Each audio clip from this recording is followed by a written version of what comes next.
यह कहानी अपनी जिंदगी की समस्याओं से त्रस्त एक व्यक्ति की है जो दिन भर भगवान से शिकायत करता रहा। एक दिन उसकी मुलाकात भगवान से हो जाती। फिर क्या होता है यह जानने के लिए सुनिए पूरी कहानी।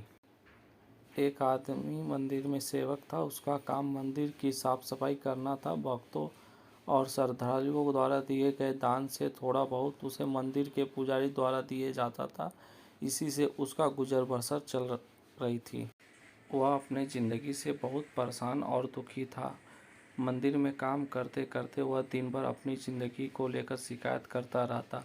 एक दिन शिकायत करते हुए वह भगवान से बोला, भगवान जी, आपकी ज़िंदगी कितनी आसान है, बस आपको एक जगह आराम से खड़े रहना होता है। मेरी ज़िंदगी को देखो, कितनी कठिन ज़िंदगी जी रहा हूँ।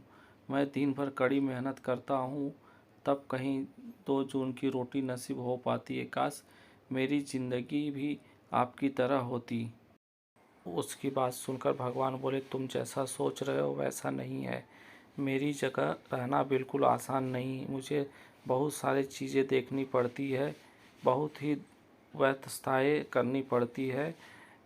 ये हर किसी की बस की बात नहीं है। भगवान जी, कैसी बात कर रहे हो आप? आपका काम आसान है ही तो है। आपकी तरह मैं भी दिन भर खड़े रह सकता हूँ, इसमें कौन सी बड़ी बात है? मंदिर का सेवक बोला।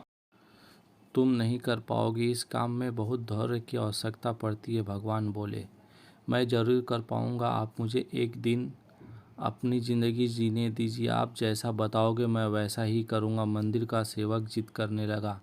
उसकी जिद के आगे भगवान मान गए और बोले, ठीक है, आज पूरा दिन तुम मेरी ज़िंदगी जियो और मैं तुम्हारी ज़िंदगी जीता हूँ, लेकिन मेरी ज़िंदगी जीने से के लिए तुम्हें कुछ शर्तें माननी होगी। मैं शर्त मानने के लिए तैयार हूँ। भगवान जी, सेवक बोला।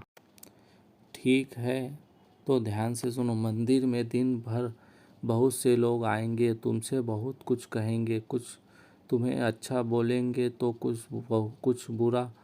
तुम्हें हर किसी की बात चुपचाप एक जगह मूर्ति बनकर खड़े रहकर धैर्य के साथ सुननी है और उनसे कोई प्रतिक्रिया नहीं देनी है। सेवक मान गया। भगवान और उसकी जिंदगी एक दिन के लिए आपस में बदल ली। सेवक भगवान की जगह मूर्ति बनकर खड़ा हो गया। भगवान मंदिर में की साफ सफाई का काम निपटाकर वहां से चले गए। कुछ समय बीतने के बाद मंदिर में एक धनी व्यापारी आया। भगवान से प्रार्थना करते हुए वह बोला, भगवान जी, मैं एक नई फैक्ट्री डाल रहा हूँ। मुझे आशीर्वाद दीजिए कि यह फैक्ट्री अच्छी तरह से चले और मैं इसमें अच्छा मुनाफा कमाऊँ। प्रार्थना करने के बाद वह प्रणाम करके के लिए नीचे झुका तो उसका बटुआ गिर गया। जब वहाँ से वह जाने लगा तो भगवान की जगह खड़े मंदिर में सेवक का मन हुआ कि उसे बता दे कि उसका बटुआ गिर गया, लेकिन शर्त अनुसार उसे चुप रहना था। इसलिए वह कुछ नहीं बोला और खामोश खड़ा रहा। इसके तुरंत बाद एक गरीब आदमी वहां आया और वो भगवान से बोला, भगवान जी, बहुत गरीबी में जीवन काट रहा हूँ। परिवार का पेट पालना है, माँ की दवाई की व्यवस्था करनी है। समझ नहीं पा रहा हूँ कि इतना सब कैसे करूँ। आज देखो, मेरे पास बस 1 रुपया है, इसमें मैं क्या कर पाऊँगा। आप ही कुछ चमत्कार की करो और मेरे लिए धन की व्यवस्था कर दो। प्रार्थना करने के बाद वह जाने को हुआ। उसे नीचे गिरा हुआ व्यापारी का बटुआ दिखाई दिया। उसने बटुआ उठा लिया और भगवान से धन्यवाद देते हुए बोला, भगवान जी, आप धन्य हो, आप मेरी प्रार्थना इतनी जल्दी सुन ली। इन पैसों से मेरा परिवार कुछ दिन भोजन कर सकता है, माँ की दवाई की भी व्यवस्था हो जाएगी। भगवान को धन्यवाद देकर वहाँ से जाने लगा। तब भगवान बने मंदिर के सेवक का मन हुआ कि उसे बता दे कि बटुआ तो व्यापारी का है, उसे मैंने नहीं दिया। वह तो जो कर रहा है वह चोरी है, लेकिन वह चुपचाप रहने को विवश था, इसलिए मन मारकर चुपचाप खड़ा रहा। मंदिर में आने वाला तीसरा व्यक्ति एक नाविक था। वह 15 दिन के लिए समुद्र यात्रा पर जा रहा था। भगवान से प्रार्थना की कि उसकी यह सुरक्षित रहे और सकुशलता वापस आ सके। वह प्रार्थना ही कर रहा था कि धनी व्यक्ति वहां आ गया।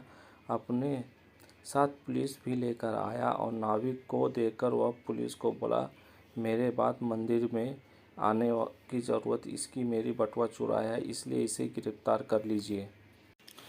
पुलिस नाविक को पकड़कर ले जाने लगी। भगवान बने आदमी को अपने सामने होता हुआ यह अन्याय सहन नहीं हुआ।